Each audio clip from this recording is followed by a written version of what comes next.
Welcome to our guide on the overview of the Reconciliation Center in Docket. Let's begin. Start by logging into your Docket account.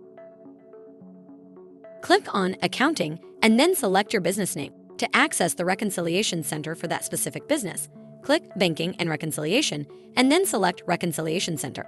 Within the Reconciliation Center, you will find a variety of main menu options available for managing your transactions and documents.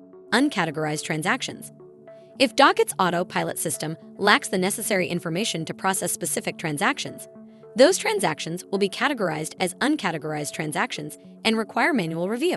Uncleared documents. In this section, you can manually match documents that do not have a corresponding transaction. This includes invoices and receipts that must be linked to the appropriate transaction. All transactions. The section displays a comprehensive list of all transactions, including those that have not been categorized yet. Transaction types. After categorization, transactions are organized based on their nature into expense. Expense transactions in the Reconciliation Center represent costs or expenditures that a business has incurred.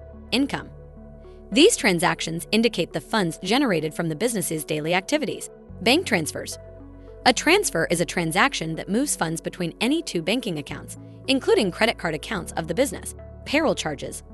This category encompasses all bank transactions associated with payroll, such as wage payments and payroll taxes. Equity liabilities assets.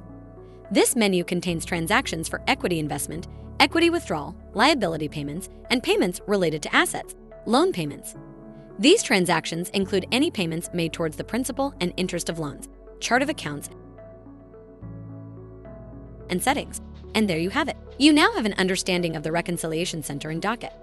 Thanks for watching this video. Check out our How to Videos playlist to watch more videos like this.